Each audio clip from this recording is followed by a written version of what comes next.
भक्तवृन्दसमन्वितं श्रीचैतन्यप्रभुं वन्दे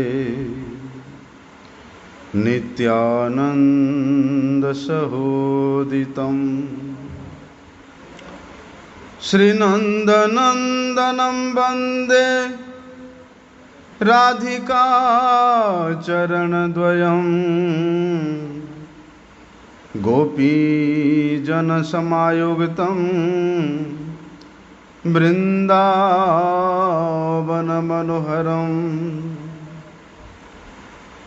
गुरवे गौरचन्द्राय राधिकाय तदालये कृष्णाय कृष्णभक्ताय तद्भक्ताय नमो नमः। वाञ्छाकल्पतरुर्भ्यश्च कृपा सिन्धुभ्य एव च पतितानं पावनेभ्यो वैष्णवेभ्यो नमो नमः। पतितपावन परम करुणामय परम आराध्यतम गुरुपादपद्मं नित्यलीला प्रविष्ट ओम विष्णुपाद परमहंस परिव्राजकाचार्य अष्टोत्तरशत श्री श्रीमद् शिल भक्ति वल्लभ तीर्थ गोस्वामी गुरु महाराज जी के अभय चरण कमल में अनंत कोटि साष्टांग दंडवत प्रणाम करते हुए उनकी हेतु की कृपा प्रार्थना करता हूँ। कई बार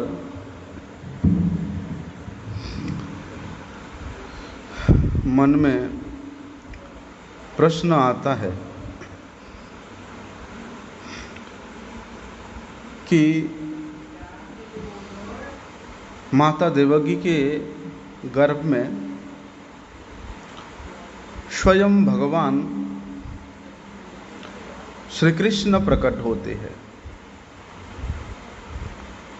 तो वही शुद्ध स्वरूपिणी साक्षात भक्ति देवी सदृशा माता देवकी के उदर में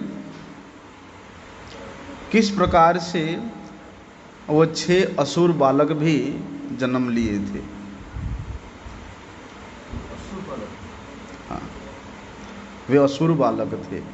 कहते हैं हरिवंश पुराण में ऐसा वर्णन आता है कि ये जो 6 असुर पुत्र थे, इनका नाम था हंस, सुविक्रम, क्राथ, दमन, रिपुमर्दन और क्रोधहंता। अरे 6 के 6 बालक उग्र दानव कालनेमी का पुत्र थे। हाँ। बोलते हैं कि ये लोग, ये चारों असुर पुत्र अपने पितामह हिरण्यकशिपु अर्थात हिरण्यकशिपु के पोते थे ये लोग। ठीक है, हिरण्यकशिपु का पुत्र हुआ कालनेमी, कालनेमी का पुत्र हुए ये 6 बालक। तो ये लोगों ने क्या किया, अलग अलग कल्प में अलग अलग वर्णन आता है। हाँ, तो क्या हुआ, ये 6 बालक हिरण्यकशिपु के अज्ञात में हिरण्यकशिपु जैसे ना जान पाए, ऐसे उसकी अज्ञानता में ये लोग जाकर के तपस्या किए। लोग पितामह ब्रह्मा जी का तपस्या किया और ऐसे घोर तपस्या किया कि इनके तपस्या से ब्रह्मा जी प्रसन्न होते हैं और ब्रह्मा जी ने इनको इनके इच्छा के अनुसार वर प्रदान करते हैं। जब ये 6 असुर बालक कालनेमी के पुत्र तपस्या करके ब्रह्मा जी को संतुष्ट करके वर प्राप्त करके जब वे अपने महल में वापिस आए, तब हिरण्यकशिपु को पता चला कि मेरे पोतों ने इस प्रकार ब्रह्मा जी का तपस्या किया और मुझे बिना बताए, मुझे बिना पूछे, इसलिए उनके प्रति वे अत्यधिक क्रोधित होते हैं। कहते हैं कि मैं इस वंश का सर्वश्रेष्ठ वो व्यक्ति हूँ। तुम्हारे पिता कालनेमी मेरे आदेश के अनुसार प्रत्येक कार्य करता है और तुम लोग मेरे पुत्र के पुत्र होकर के इतनी बड़ा कांड करके आ गए हैं और मुझे पता तक नहीं। वे श्राप देते हैं कि इसके बाद तुम्हारे जो जन्म होगा, परवर्ती जन्म में तुम्हारा पिता ही तुमको वध करेगा, तुम्हारे पिता के हाथों से ही तुम्हारा मृत्यु होगा। वहां पर हिरण्यकशिपु हरिवंश पुराण में वर्णन करता है कि द्वापर युग में तुम लोग देवकी माता के गर्भ से जन्म लेंगे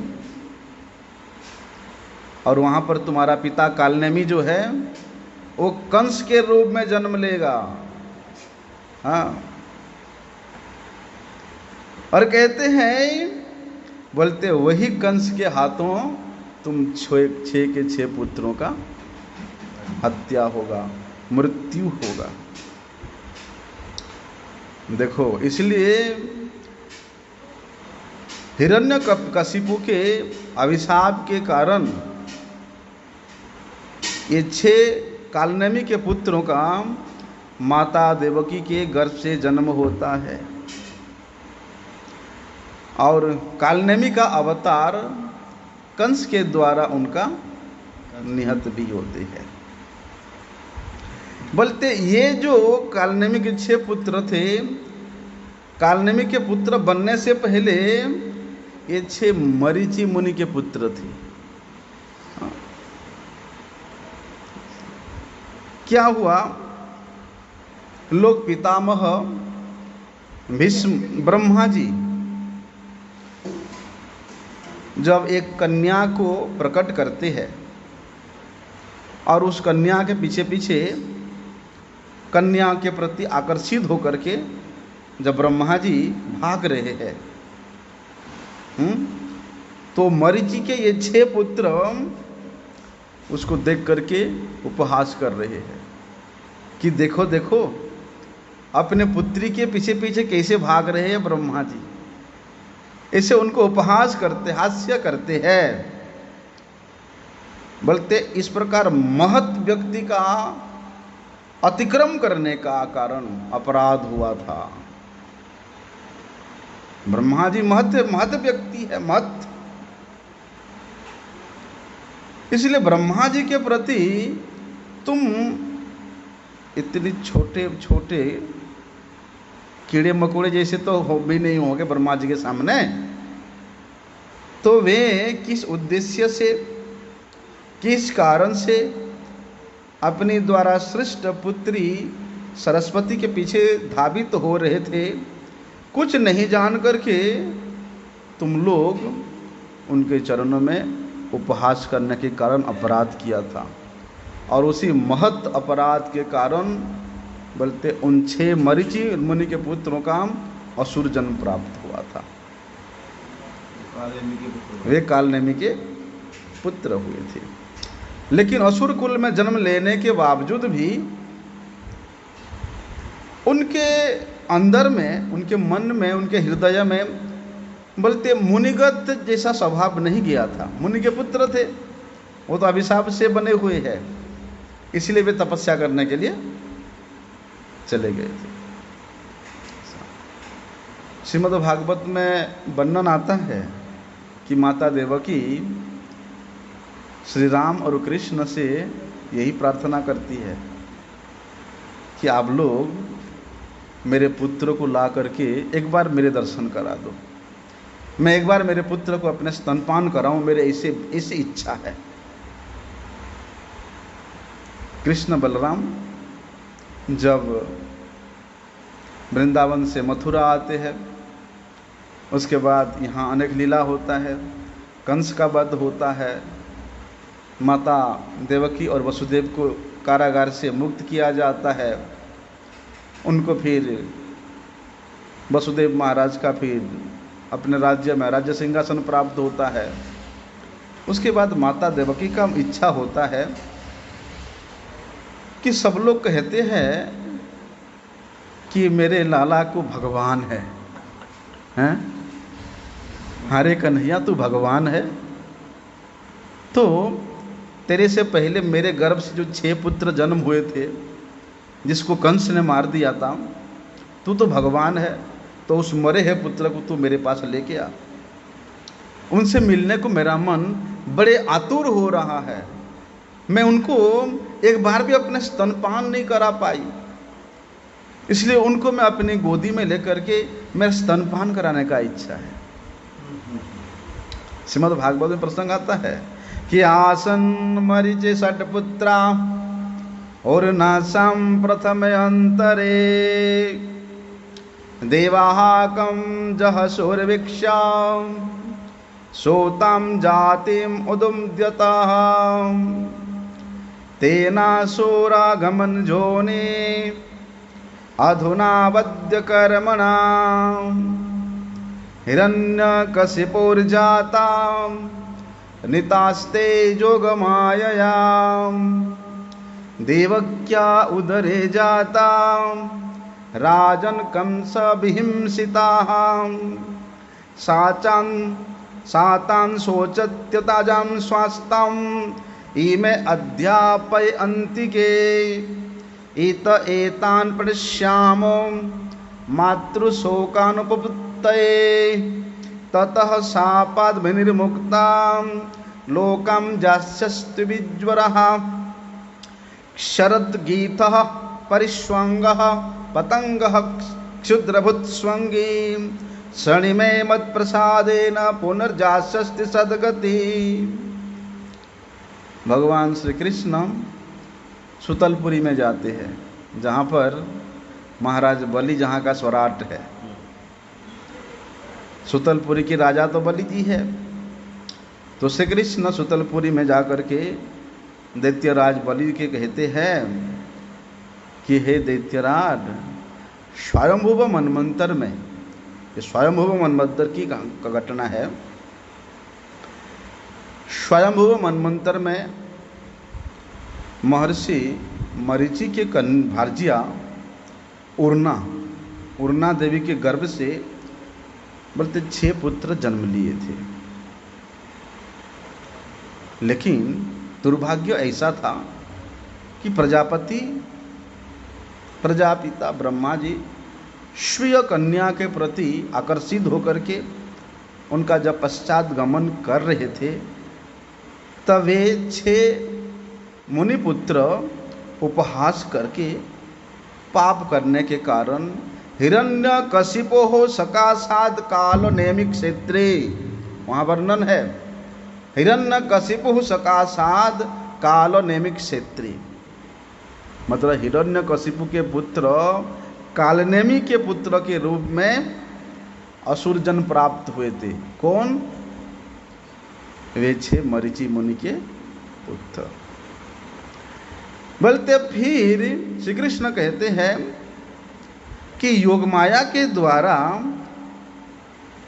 वे 6 कालनेमी के पुत्र माता देवकी के गर्भ में जन्म लिए थे, और देवकी माता के गर्भ से जन्म लेने के कारण वे कंस के द्वारा निहत हुए थे। बोलते देवकी देवी अर्थात मेरे माता देवकी बोलते अपने उन पुत्रों को, उन असुर बालकों को, उन मरीचि मुनि के पुत्र को अपने स्वयं के पुत्र ज्ञान करके वो लोग मृत्यु वरण किए, उसमें बड़ी बड़ी शोक में डूबी हुई है। इसलिए हम लोग माता के, अपनी माता देवकी माता के शोक को दूर करने के लिए उन 6 बालकों को लेने के लिए आए हैं। और हमें ये ज्ञान है कि वे 6 बालक अभी आपके पास इस सुतलपुरी में रह रहे हैं। वहां पर श्री कृष्ण कहते हैं कि उन 6 पुत्र को, 6 बालकों को हम लोग माता देवकी के पास ले जा करके उनको समर्पित करने के बाद उनका शोक दूरीभूत होगा। उसके बाद ये 6 असुर बालक शाप से विमुक्त होकर के, संताप शून्य होकर के वे देवलोक को गमन करेंगे। बोलते वे जो 6 मरीचि के पुत्र थे उनका नाम था स्मर, उद्गीत, परिस्वंग, पतंग, क्षुद्रभूत और घृणी। मरीचि के पुत्र के समय में इन 6 का नाम यही था। और जब कालनेमी के पुत्र हुए 6 का नाम था हंस, सुविक्रम, क्राथ, दमन, रिपुमर्दन और क्रोधहंता। बोलते ये 6 मरीचि पुत्र अपनी माता के गोद में जाकर के ये सदगति को लाभ करेंगे।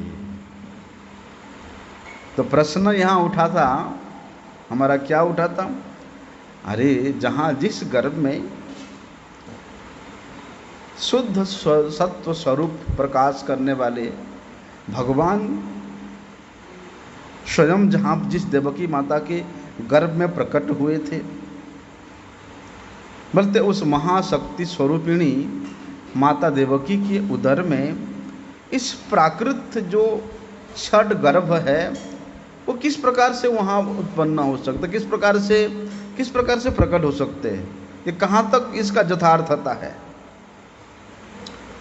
तो विश्वनाथ चक्रवर्तीपाद जी इस श्लोक के टीका में बताते हैं कि देखो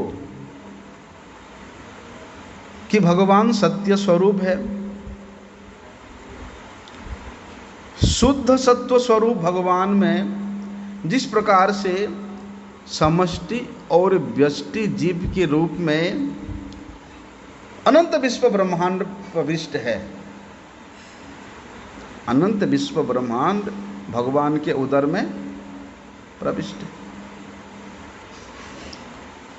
लेकिन कहते हैं प्रविष्टो अप्रविष्टो वा, बोलते वे सब भगवान के उदर में प्रविष्ट होने पर भी भगवान उनमें प्रविष्ट नहीं है, भगवान निर्लिप्त है। बोलते जिस गर्भ में माता देवकी अनंत विश्व ब्रह्मांड के पालक को धारण किया, तो उस गर्भ, जब भगवान के गर्भ उदर में अनंत विश्व ब्रह्मांड है और उन भगवान को माता ने अपने गर्भ में धारण किया, तो ये 6 पुत्र की बात का अनंत विश्व ब्रह्मांड माता के गर्भ में आ गया एक प्रकार से, ठीक है। देखो ना, जब माता जसोदा लाला को कहते हैं कि मिट्टी खाया, नहीं खाया, अच्छा मुंह खोल के देखा तो लाला के उदर में, मुख के अंदर में अनंत विश्व ब्रह्मांड दिखाई दिया कि नहीं दिया। तो वहाँ पर विश्वनाथ चक्रवर्तीपाद कहते हैं, बोलते हैं उस प्रकार, जिस प्रकार से भगवान के उदर में अनंत विश्व ब्रह्मांड के जीव जगत निवास करने पर भी भगवान के साथ उनका कोई युक्तता नहीं है, योग नहीं है, संबंध नहीं मानते वो लोग, संपर्क नहीं मानते। बोलते उसी प्रकार माता देवकी के गर्भ में भी ये 6 जो गर्भ जन्म लिया था, ठीक उसी प्रकार है। और ये तो भगवत गीता में भी भगवान श्री कृष्ण स्वयं इस बात को बताते हैं, है भगवत गीता में।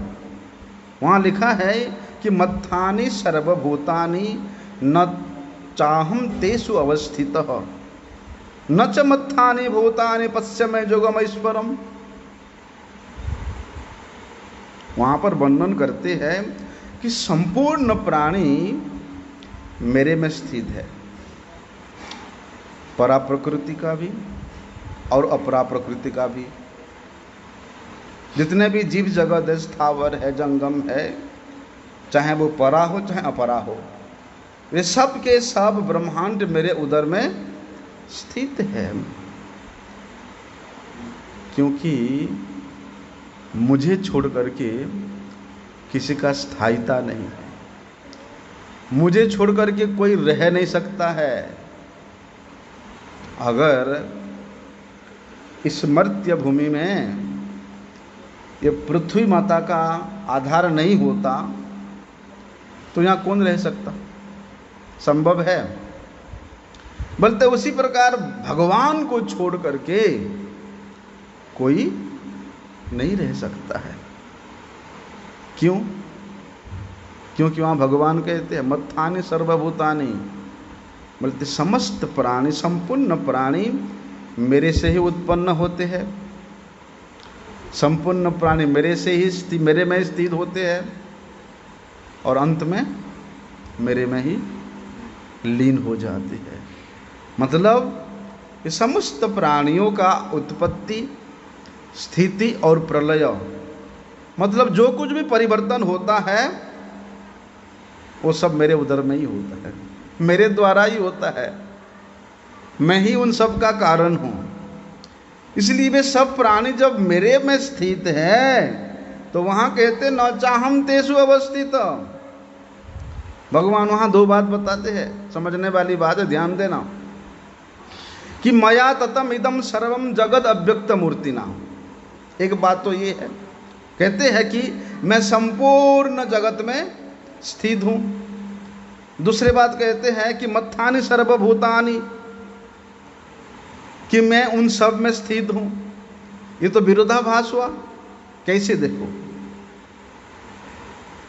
कहते हैं कि यदि मैं उनमें स्थित होता, यदि मैं इस प्रकृति में, प्रकृतिगत जीवों में मैं स्थित होता तो प्रकृति में, इस जीव में, मनुष्य में जो परिवर्तन होता है वो परिवर्तन तो मेरे में भी होना चाहिए। जिस प्रकार से ये शरीर जन्म लेता है, किशोरावस्था को प्राप्त होता है, यौवनावस्था को प्राप्त होता है, वृद्धावस्था आता है, फिर मृत्यु प्राप्त करता है, परिवर्तन होता कि नहीं? तो भगवान कहते अगर मैं उनमें के अंदर स्थित होता तो मेरा भी इसी प्रकार का ही परिवर्तन होना चाहिए। जैसे इस प्रकृति का, इस जीव का नाश होता है, ऐसे तो मेरा भी नाश होना चाहिए। उनका तो परिवर्तन होता है, नाश होता है, लेकिन मेरे में लेश मात्र भी परिवर्तन नहीं होता है। क्यों? क्योंकि मैं इस संपूर्ण प्रकृति में स्थित होते हुए भी मैं निर्लिप्त हूँ। प्रकृति के इस जड़ माया के कोई भी कार्य भगवान को अधीन नहीं कर सकता। भगवान के अधीन सब रहते हैं, लेकिन भगवान को कोई अधीन, हाँ, एक व्यक्ति है जो भगवान को अधीन कर सकता है, वो भी भगवान स्वीकार करते हैं, अहम भक्त पराधीनो, भगवान स्वीकार करते हैं। अरे भाई, प्रेम से तो किसको अधीन नहीं किया जा सकता है? तो भक्तों के हृदय में भगवान के प्रति इतना प्रेम होता है कि वे भगवान को भी अधीन कर लेते हैं। इसलिए न च मत्थानि भूतानि। दूसरी बात ये है, भगवान कह रहे हैं कि संपूर्ण प्राणी मेरे में स्थित है। वहाँ बताते हैं न च मत्थानि भूतानि, और वहाँ कहते हैं कि संपूर्ण प्राणी मेरे में स्थित है। किस प्रकार से? कहते हैं जिस प्रकार से समस्त प्राणी अगर मेरे में स्थित होते तो मैं जिस प्रकार से निरंतर निर्विकार रूप से रहता हूँ, कोई परिवर्तन नहीं, जैसे कि ज्यों का त्यों रहता हूँ, अगर समस्त प्रकृति समस्त भूत मेरे में स्थित होते तो वैसा वे भी मेरे जैसा निर्विकार रहते, मेरे जैसा एकदम नवजौवन रहते, ज्यों के त्यों रहते, है ना भाई? जब भगवान के अंदर स्थित है तो वहां कोई परिवर्तन नहीं होना चाहिए ना। लेकिन कहते हैं, बोलते हैं जो इस तत्व को अनुभव करता है कि हम सब अर्थात मैं भगवान के अंदर ही हूं, जिस प्रकार भगवान कहते संपूर्ण प्राणी मेरे अंदर है, वास्तव में इस बात को जो अनुभव किया है उस व्यक्ति को ये जरा व्याधि सुख दुख त्रिताप से कोई लेना देना नहीं रहता। जो व्यक्ति उस स्थिति को प्राप्त कर लेता है कि वासुदेव सर्वम, कि भगवान वासुदेव ही सब कुछ है, वो फिर निर्विकारता में, नित्यता में, व्यापकता में, अविनाशीपन उसमें अपने आप आ जाता है। भगवान में जिस प्रकार से ये सब गुण होते हैं, बोलते उस ब्रह्मभूत स्थिति को प्राप्त करने के बाद जीव में भी यही गुण आ जाता है। वे जीव गुण तो रहता ही है, ये गुण तो सब जीवों में है, लेकिन वो गुणों को भी भूल गया है। ब्रह्मभूत स्थिति में आकर के साधक उस स्थिति को, गुण को अनुभव करता है, तब फिर भी अपने आप को कभी भगवान से अलग स्वतंत्र समझता ही नहीं, स्वतंत्र सुख के लिए कोई प्रयास नहीं करता, स्वतंत्र बोल के कुछ है ही नहीं। बोलते जब ऐसी स्थिति में रहता है जीव, तभी तो ब्रह्मभूत प्रसन्न आत्मा न सोचती न कांक्षति, उसको फिर संसार के सुख दुख भय दुर्दिन से कोई लेना देना नहीं होता है। बोलते इसलिए वहां क्या कहते हैं कि माता देवकी के उदर में, बोलते वे 6 पुत्र हो के भी नहीं जैसा है, अर्थात कोई उनका, कोई उनमें से कोई योग नहीं था, युक्तता नहीं था, बस श्राप लगा था, आए और गए। लेकिन माता देवकी के मन में तो शोक है, क्योंकि पुत्रों का प्रसव किया है, हैं? पर एक प्रश्न पूछता है जी, जब अपनी सारा बात हो गई कि भगवान सब है, लेकिन उनको माता देवकी ही गोद क्यों, माता देवकी की ही गोद क्यों हुई? हाँ, ये पहले से निर्धारित है कि कंस के द्वारा प्रताड़ित होकर के, ठीक है, कंस के द्वारा प्रताड़ित होकर के इस भूभार बढ़ेगा, संत जन ऋषि मुनिजन त्रस्त होंगे, और दूसरे किसी का साथ होता तो इस प्रकार वहाँ संजोग नहीं बन पाता। इसलिए भगवान पहले से निर्दिष्ट किए हैं कि कंस के बहन देवकी के साथ ही ये घटना करना है, ऐसा। इसलिए वहाँ पर कहते हैं कि ये जितना भी घटना हुआ है, भगवान कहते हैं कि ये मेरा योग का ऐश्वर्य मान लो। योगम ऐश्वरम न च मत्थानि भूतानि पश्यमे योगम ऐश्वरम, कि भगवान के माया शक्ति के प्रभाव से ये समस्त घटना घटित हुआ है। इसलिए तो भगवान कहते हैं कि मेरा जो योग का ऐश्वर्य है वो अचिंत्य है। जीव भगवान के उस योग ऐश्वर्य को अपनी बुद्धि के द्वारा कभी नहीं जान सकता, कभी अनुभव नहीं कर पाता। इसलिए कहते हैं भक्ति के परिपाटी को प्रदर्शन करने के लिए, भक्ति के इस भाव को परिवर्धित करने के लिए भगवान ये सब अचिंत लीलाओं को प्रकाशित करते हैं। नहीं तो इसका प्रकृत तात्पर्य यही है कि भगवान के ये सब लीला भक्तजन श्रवण कीर्तन इत्यादि जो लक्षणा भक्ति है,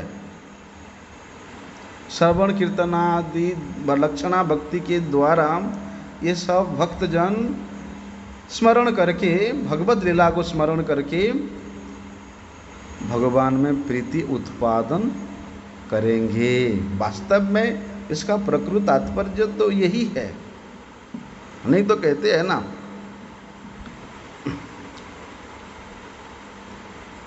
बोलते माता देवकी के गर्भ में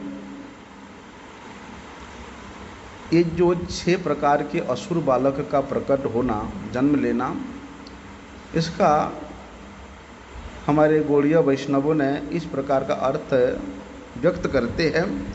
ये 6 प्रकार का विषय भोग का स्पृहा है। 6 प्रकार के विषय भोग क्या है? 5 ज्ञानेंद्रियों के द्वारा शब्द, स्पर्श, रूप, रस, गंध, और एक हो गया मन। मन का जो विषय है, ये 6 प्रकार के जो विषय भोग है, ये ही स्पृहा ही वे 6 गर्भ के रूप में प्रकट होते। लेकिन कहते हैं कि ये 6 प्रकार के विषय के प्रति जो आसक्त होता है, रूप, रस, गंध, शब्द, स्पर्श और मन के जो विषय है, उसके प्रति जो आसक्त होता है, वो ये संसार रूपी अंधकूप में, अंधेरा कुआं में बार बार पतित होता है। जब तक इन इंद्रियों के विषयों के प्रति जीव का आसक्ति रहेगा, तब तक वे कितने भी साधन कर ले, ये संसार के बंधन से मुक्त नहीं हो सकता है। बोलते हैं कि भक्त के हृदय में इस प्रकार के भाव अगर उदय होता है, तो इस प्रकार के भाव को विनष्ट करने के लिए भगवान अपने प्रथम अवतार, अपने प्रथम कायव्यूह सदृश बलदेव जी को भेजते हैं। अर्थात बलदेव गुरु तत्व है। बोलते जब तक बलदेव जी के चरणों में, अर्थात श्री गुरुदेव के चरणों में परिपूर्ण रूप से शरणागत नहीं होगे, तब तक ये विषय वासना जाने वाला नहीं है। तब तक ये इंद्रियों के जो स्पृहा है, विषय का स्पृहा, वो जाने वाला नहीं है। इसलिए गुरुमुख से हम लोग जब भगवान के यश को, भगवान के गुण को, भगवान के कीर्ति को श्रवण करेंगे, तब जाके इस इंद्रियों के विषयों से मुक्त होने का सुयोग, अधिकार, योग्यता प्राप्त होगा। अन्यथा ये इंद्रिय के विषय, ये 6 प्रकार के जो विषय है, ये हमको घेर के ही रखिएगा। बोलते हैं जब गुरु मुख से कृष्ण गुणगान को श्रवण करेंगे, तब कृष्ण गुण लीला श्रवण करते करते बोलते हमारे भक्ति की वृत्ति भी अत्यधिक गाढ़ होती है, प्रवृद्धा होती है। और जितना भक्ति की वृत्ति हमारा प्रवृद्धा होती जाती है, उतना ही हमारे हृदय में, भक्त के हृदय में भगवान के रूप गुण लीला का आविर्भाव होता रहता है। इसलिए भक्ति केवल भगवत प्रकाशिका है, भक्ति केवल भगवत प्रकाशक है। शुद्ध सत्व रूपिणी वे भक्ति देवी किस प्रकार है? बोलते हैं वे भक्ति देवी ऐसा है कि भक्ति रेवेनम दर्शयति, कि वे भक्ति ही भगवान का दर्शन कराती है। वे भक्ति ही जीव को भगवान के पास ले जाती है, क्योंकि वे भक्ति के द्वारा वे भगवान वशीभूत रहते हैं, भक्तिवश पुरुष। इसलिए मरीचि के मन में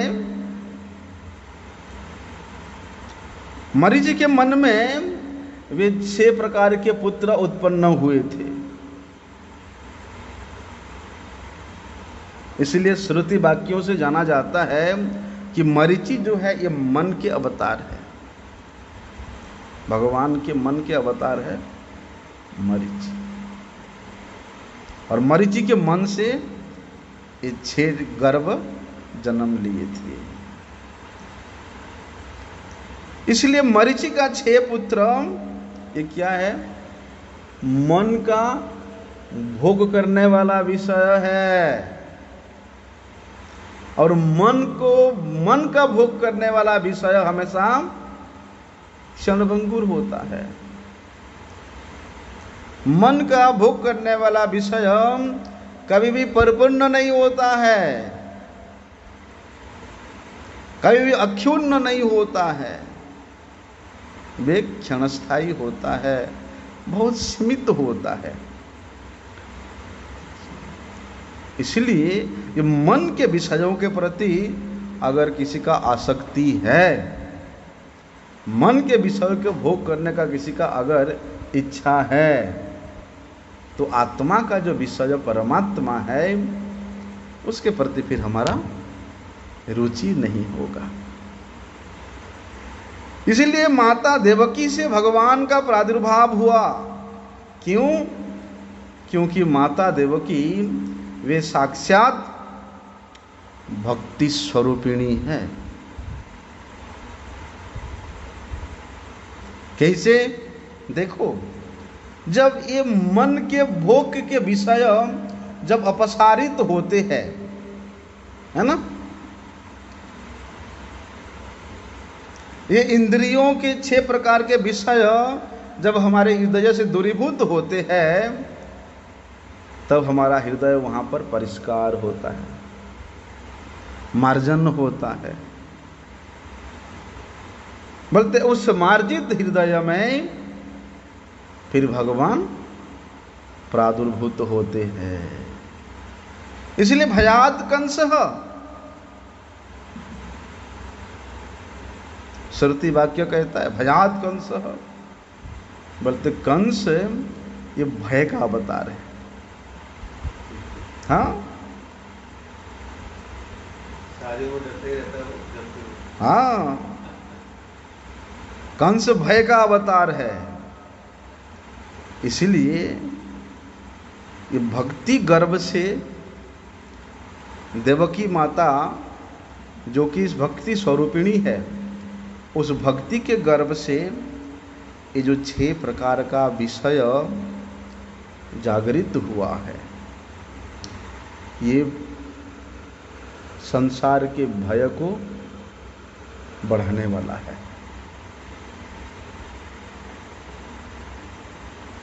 भक्ति करते करते अगर इस प्रकार विषय वासना के प्रति,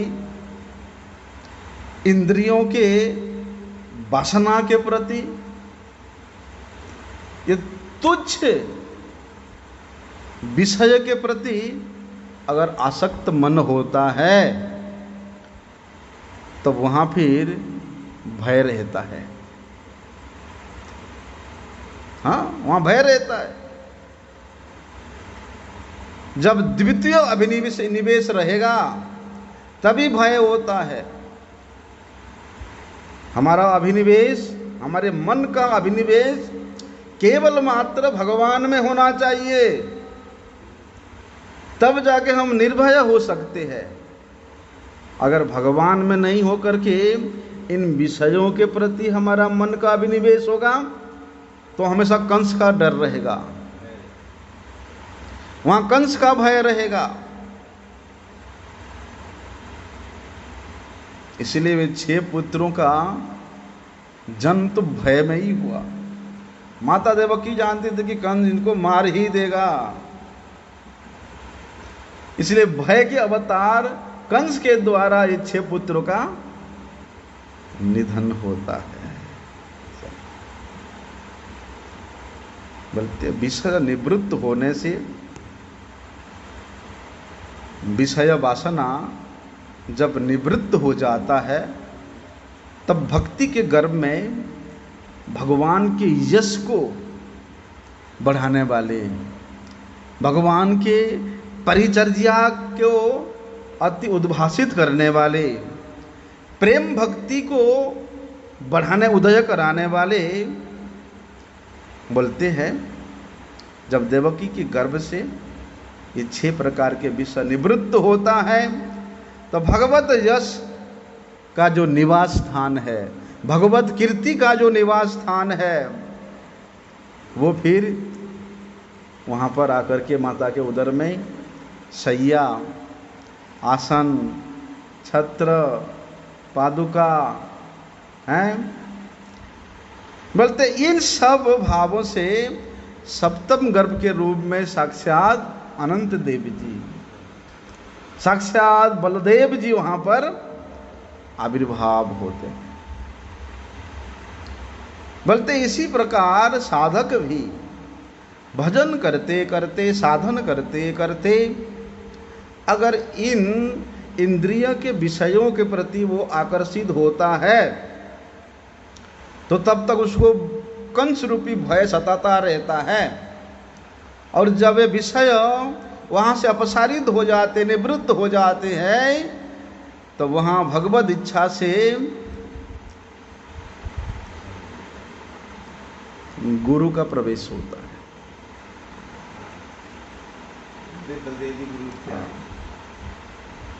बोलते हुए गुरु जी के शिक्षा के दीक्षा के द्वारा शासित होकर के साधक अपने हृदय को परिमार्जित करके वहाँ भगवान को बसाने के लिए उस जगह को बनाता है। क्योंकि जिस हृदय में काम, क्रोध, लोभ, मोह, मद, मात्सर्य रूपी ये 6 रिपु बैठा हुआ है, वहाँ पर भगवान कभी विराजमान नहीं होंगे। बोलते गुरु के निर्देश, गुरु के आदेश और गुरु के सेवा के द्वारा वे विषय व वस्तु दूरीभूत होकर के यहाँ स्वच्छ होता है। फिर उस स्वच्छ हृदय में भगवान का आविर्भाव होता है। उसके बाद तो प्रेम भक्ति का आविर्भाव साक्षात भगवत साक्षात्कार के रूप में अष्टम गर्भ स्वरूप में माता देवकी के गर्भ में, अष्टम गर्भ में श्री भगवान स्वयं प्रकट होते हैं। बोलते ये है देवकी माता के गर्भ में भगवान के आविर्भूत होने का तात्पर्य। अभी वसुदेव जी कौन है? सत्वम विशुद्धम वसुदेव शब्दितम। बोलते हैं विशुद्ध सत्व का नाम ही वसुदेव जी है। जिस सत्व में, जिस हृदय में लेश मात्र भी अशुद्धता नहीं है। अशुद्धता कहाँ से आता है? कपटता से आता है। कपटता कहाँ से आता है? स्वसुख वांछा से होता है। तो वसुदेव जी माता देवकी के साथ विवाह करने का एक ही उद्देश्य, स्वसुख कामना नहीं, केवल भगवान को प्रकट करना है, भगवान को दर्शन करना है। ये उसको कल्पना कैसे थी? वसुदेव जी को भगवान को प्रकट करना है, ये बात कैसे? ये अभी की थोड़ी है। वसुदेव जी पहले जन्म में कितने तपस्या किए। प्रश्नी और देवल नाम से दोनों पति पत्नी कितने तपस्या किए, तभी उनको भगवान आशीर्वाद दिए थे कि मैं द्वापर युग में तुम लोगों के साक्षात पुत्र के रूप में, क्योंकि वहाँ भगवान प्रश्न गर्भ के रूप में प्रकट हुए थे, लेकिन वो तो भगवान का अंश था। प्रश्न गर्भ जो है भगवान वामन देव कश्यप ऋषि और माता अदिति के वहाँ से प्रकट हुए थे, लेकिन वो भी भगवान का अंश था। लेकिन वे कश्यप ऋषि अदिति, वे प्रश्न और वे अभी देवकी वसुदेव के रूप में प्रकट हुए, क्योंकि भगवान कहे थे, वर दिए थे कि मैं द्वापर में तुम्हारे पुत्र के रूप में परिपूर्ण रूप में प्रकट होऊंगा। तो क्या वे भूल गए? भूल जा सकते हैं क्या? हैं? इसलिए बोलते विशुद्ध सत्व का नाम ही वसुदेव है। बोलते यही वसुदेव से ही भगवान वासुदेव आत्म प्रकाश करते हैं। श्रीमद् भागवत में ऐसे कई श्लोक है। प्रथम स्कंद में द्वितीय अध्याय में कई श्लोक ऐसे आता है कि शृण्वतां स्वकथा कृष्ण पुण्य श्रवण कीर्तनः हृदयन्तस्तु हि भद्राणि विधुनोति हृत्सतां नष्टप्रायेषु भद्रेषु नित्यं भागवत सेवया भगवती उत्तम श्लोके भक्तिर्भवति नैष्ठिकी तदा रजस्तमो भावा कामलोभादयश्च जे चेत एतिरनाविद्धं स्थितं सत्त्वे प्रसीदति एवं प्रसन्न मनसो भगवद भक्ति योगतः भगवत तत्व विज्ञानम मुक्त संगस्य जायते। क्या कहते हैं वहां पर कि भगवान ही एकमात्र पुण्य श्रवण कीर्तन स्वरूप है। बोलते जिनके कीर्ति का श्रवण करके भगवान में आत्मीयता बढ़ता है। क्यों? क्योंकि वे भगवान सबके सुहृद है। किसके सुहृद है? जो सज्जन है, जिन्होंने उस सत वस्तु के चरणों में आत्मसात किया है, ऐसे सज्जनों के वे सुहृद है।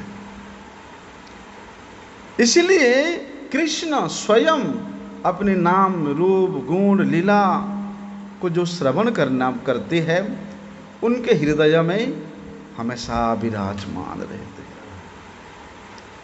और विराजमान रह करके क्या करते हैं? उनके हृदय के जितना भी अभद्र है, अभद्राणी, वो सबको नष्ट कर देते। अर्थात जितना भी जड़ विषय भोग वासना का इच्छा है, स्पृहा है, उसको भगवान दूरीभूत कर देते हैं। इसलिए भक्त भागवत का सेवा के माध्यम से, भक्त भागवत का परिचर्या के द्वारा और वही भगवत भागवत के मुख निश्रित ग्रंथ भागवत के श्रवण करते करते हैं भक्त भागवत का सेवा करना पड़ेगा।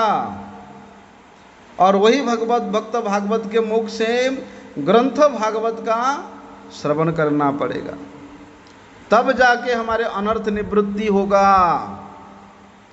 और अनर्थ निवृत्ति होने से फिर उस उत्तम श्लोक भक्तिर्भवति नैष्ठिकी, और उत्तम श्लोक भगवान श्री कृष्ण के चरण में हमारा नैष्ठिकी भक्ति अर्थात जिस भक्ति के करने से हमारा चित्त का विक्षेप नहीं होता, चित्त में किसी प्रकार की दूसरी कोई स्पृहा आ ही नहीं सकता है। भुक्ति मुक्ति स्पृहा जावत पिशाची हृदय वर्तते। जिसके हृदय में भोग करने का, मुक्ति प्राप्त करने का स्पृहा रहता है, वहाँ पर फिर भगवान प्रादुर्भूत नहीं होते हैं। वो व्यक्ति फिर कभी सुखी नहीं हो सकता है। कथम तस्य सुखस्यात्र अभ्युदयो भवेत्। अरे जिस हृदय में भोग करने का, मुक्ति प्राप्त करने का इच्छा है, उस हृदय में भगवान कैसे प्रकट हो सकते हैं?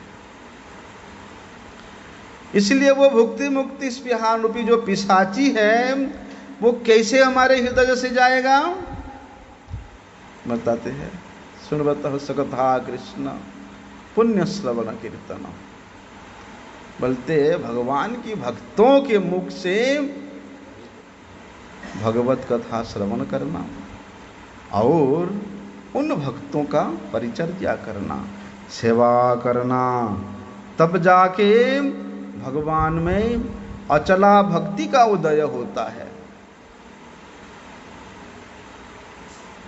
ऐसा अचला भक्ति फिर उस भक्त के सामने कितने भी ऑफर आए, साक्षात मुक्ति का भी ऑफर आए, तो भी वे चंचल नहीं होता है।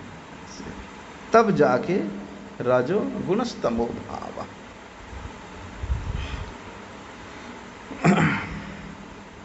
जिस रजोगुण के द्वारा हमारे चित्त वृत्ति में अनेक प्रकार के विक्षेप जागृत होता है,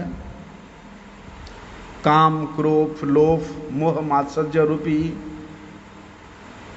जो भजन में विघ्न डालने वाले शत्रु है, जो कि कृष्ण कथा श्रवण करने में हम लोगों को दूर ले जाते हैं, अरुचि पैदा करते हैं। अरे काम क्रोध लोभ मोह मद मात्सर्य है तो वो कृष्ण कथा में कहाँ से रुचि करेगा? बोलते हैं जिसके हृदय में इस प्रकार का काम क्रोध लोभ मोह है, उसका भगवत कथा में कभी भी रुचि नहीं हो सकता है। इसलिए इनको कृष्ण कथा में अरुचि उत्पादन करने वाला शत्रु कहा जाता है। बोलते ये समस्त शत्रु तभी दूरीभूत होकर के, कब दूरीभूत होकर के? भक्त भागवत का सेवा और ग्रंथ भागवत का सेवा करते करते ये समस्त शत्रु दूरीभूत होकर के बोलते हैं कृष्ण कथा श्रवण करने में रुचि उत्पादन करता है। तब जाके उसके हृदय में सत्व गुण का प्राबल्य होता है। जब तक रजो और तमो गुण में जीव रहता है तब तक उसका विवेक का उदय नहीं होता है। विवेक का उदय तभी होगा वे जब सत्व गुण में स्थित होगा। और सत्व गुण कैसे आएगा? बोलते शुद्ध सत्वात्मक विशिष्टम साधु संतों का संग करते करते शुद्ध गुण सत्व गुण आता है। बोलते इस सत्व गुण के द्वारा फिर वे व्यक्ति क्या होता है? सत्वगुण में स्थित होकर के ही वे प्रसन्नता को लाभ करता है। बोलते वही प्रसन्न चित्त में जब ये भगवत भजन करता है उसको कहते हैं मुक्त संगस्य जायते। अर्थात कहते हैं जिसके हृदय में काम की वासना है, जिसके हृदय में काम क्रोध लोभ मोह मात्सर्य प्रति जिसका आसक्ति है, ऐसे व्यक्ति के मुख से या ऐसे व्यक्ति के संग से भगवत कथा में महाराज रुचि नहीं होगा। आप अनेक प्रकार के कहानी बोल करके, अनेक प्रकार के चुटकुले बोल करके आप मनोरंजन कर सकते हो, आत्मरंजन नहीं हो सकता। ऐसे व्यक्ति के कथा से, संग से भगवत कथा में रुचि नहीं हो सकता। अभी एक व्यक्ति यहाँ बैठ कर के अनेक कहानी बोलता है, चुटकुले बोलता है, श्रवण करने वाले व्यक्ति मन का रंजन हो रहा है, बड़े तालियां बज रहे हैं महाराज। उसके बाद जब दूसरे महात्मा उसी स्थान पे तत्व विषयक भगवत कथा वर्णन करेगा तो कोई सो जाएगा, कोई उठ के चला जाएगा, क्योंकि उसको आत्मरंजन करने की आवश्यकता, प्रयोजन है ही नहीं। आजकल तो महाराज जहाँ पर मनोरंजन होगा, जहाँ पर ये शरीर रंजन होगा, जहाँ पर दृष्टि रंजन होगा, वहीं पर ही भीड़ होते हैं, वहीं पर ही समर्थन होता है, वहीं पर ही वोट डलता है। इसीलिए कहते हैं इस प्रकार भगवत कथा श्रवण करते करते वो साधक भी प्रसन्नता को प्राप्त करता है और काम आदि समस्त वासनाओं से शून्य होकर के भगवत तत्व विज्ञान को अनुभव करता है। भगवत तत्व विज्ञान का मतलब भगवत साक्षात्कार लाभ करता है। ऐसा कहते हैं, बोलते भगवत साक्षात्कार लाभ करने के बाद फिर तो भगवान के प्रति उसका आसक्ति हो जाता है। बोलते वही आसक्ति कृष्ण भजन करते करते उसमें रति का उदय कराता है और उसका चित्त संपूर्ण रूप से विषय के संस्पर्श से रहित होकर के जो वास्तविक प्रसन्नता है, प्रकृत प्रसन्नता है, उसको प्राप्त करता है। उसके बाद तो उसके प्रेम भक्ति क्रम में भी बढ़ता रहता है, परिपक्व होता है। तब से भगवत तत्व के साथ भगवान के रूप, गुण, लीला, भगवत माधुर्य, भगवत ऐश्वर्य का प्रकृत विज्ञान, विज्ञान मतलब अनुभव ही है। भगवान के रूप, गुण, लीला, माधुर्य का अनुभव करना ही विज्ञान है। वहाँ पर जीव गोस्वामी पाद बताते हैं, अनुभव का मतलब है साक्षात्कार करना, विज्ञान का मतलब है साक्षात्कार करना। जिसने बोलते उस भगवान का साक्षात्कार किया है, वास्तव में वही वैज्ञानिक है, वही उस विज्ञान को जानता है। इसीलिए तो महाराज कहते हैं कि उस विज्ञान को जानने के लिए उस व्यक्ति के पास जाना चाहिए जो श्रोत्रिय है, ब्रह्मनिष्ठ है। क्योंकि कोई एक विषय में जब तक पारंगत नहीं होगे तब तक उस विषय में आप लोगों को प्रवृत्त करा ही नहीं सकते हो, हैं? अगर कोई किसान को, जो बेचारा कभी पढ़े लिखे नहीं है, उसको अगर आप फिलोसफी के क्लास में कराने में लगा दोगे तो वो क्या फिलोसफी पढ़ाएगा, हैं? वो तो जैसे हल करते करते हल को गाना सुनाता है, ऐसे गाना सुनाएगा, हैं? हैं? हाँ, बोलते जो व्यक्ति, जो संत उस विज्ञान को अर्थात भगवान के रूप, गुण, लीला को जिसने साक्षात्कार किया है, अनुभव किया है, उस विज्ञान को जाना है, उस विज्ञान को जानने के लिए ऐसे तत्वविद, श्रोत्रिय, ब्रह्मनिष्ठ गुरु के पास शरणागत होना चाहिए। नहीं तो बोलते हैं ना, भेड़ चाल बोलते हैं ना, भेड़ चाल का मतलब यही है, एक भेड़ जाएगा तो पीछे पीछे सब भेड़ उसके पीछे पीछे जाएंगे। देखेगा आगे गड्ढा है, यहाँ आग जल रहा है, गड्ढा है, क्या देखेगा नहीं। अगर पहले वाला भीड़ जाके गड्ढे में गिरेगा तो सब पीछे पीछे जाके उस गड्ढे में गिरेंगे। इसलिए महाराज कहते हैं वासुदेवी भगवती भक्ति योग प्रयोजित जनयतु आसि वैराग्यम ज्ञानम च जद हेतुकम। बोलते हैं जो भक्ति के द्वारा वैराग्य अपने आप उदय होता है और वही तो कि ज्ञान का उत्पादन होता है, जिस ज्ञान में कोई स्वार्थ नहीं, कोई हेतु नहीं है। इसलिए भगवान का कथा भक्ति योग से परिपूरित है। जो कथा श्रवण करने मात्र से बोलते बहुत जल्दी वैराग्य आ जाता है, संसार के प्रति वैराग्य बहुत जल्दी आ जाता है। और जनयति आसु ज्ञानम च जद हेतुकम, बोलते भगवती ज्ञान भी, सम्बद्ध ज्ञान उसको बहुत जल्दी प्राप्त हो जाता है। इसलिए कहते हैं कि तब जाके उसको क्या होता है, मुक्त संगस्य जायते, मुक्तों का संग करने में। हम लोग कई बार सोचते हैं ना, मुक्ति चाहने वाले का अर्थ क्या है। एक वास्तव में मुक्त का अर्थ है कि जिसको इस शरीर के लिए कुछ भी नहीं चाहिए,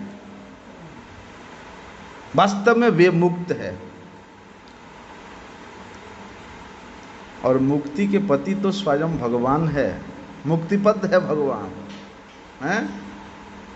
जब आप इस संसार में रहते ही ये संसार शरीर की कोई भी आवश्यकता के प्रति आप ध्यान नहीं देते हो, तो वास्तव में उस मुक्तिपद भगवान के चरण में आपका स्थित होता है। बोलते वही मुक्ति है, वही मुक्ति प्राप्त करना है। और कहते हैं वही मुक्ति ही वास्तव में भगवत साक्षात्कार है। ऐसा तब जाके भगवान के चरणों में रति का उदय होता है। हमारा चित्त विषय वासना से संपूर्ण रूप से शून्य होकर के, विषय आसक्ति से विरक्त होकर के भगवत तत्व विज्ञान को प्राप्त करके साक्षात रूप से भगवत साक्षात्कार को अनुभव करता है। तब जाके उसके हृदय में श्री भगवान का आविर्भाव होता है। वास्तव में कहते हैं कृष्ण आविर्भाव का उपलब्धि अगर नहीं कर पाते हो तो उसका जीवन तो महाराज बेकार है, वृथा है। इसलिए किस प्रकार से हमारे हृदय में श्री कृष्ण आविर्भाव होंगे, अभी हम लोगों ने उसका पूरे के पूरे जो स्टेप बाय स्टेप हम लोगों ने श्रवण किया। इसलिए कहते हैं कि अविस्मृति ही कृष्ण पदारविंदयो क्षिणोति अभद्राणि च संतनोति सत्वस्य शुद्धिं परमात्म भक्तिं ज्ञानं च विज्ञानं विराग युक्तम। क्या कहते हैं, साधु संगे कृष्ण नाम यही मात्र चाहिए, बजिते बजिते कृष्ण पाद पद्म पाई। इसलिए भैया जो ऐसे जो समस्त विरागों से युक्त है, समस्त प्रकार के आसक्ति से मुक्त है, काम वासनादि शून्य जो महात्मा है, ऐसे महात्मा का संग में रह करके कृष्ण नाम करने से श्री कृष्ण पाद पद्मों की प्राप्ति होती है। वांछा कल्पतरुभ्यश्च कृपा सिंधु पतितानां पावनेभ्यो वैष्णवेभ्यो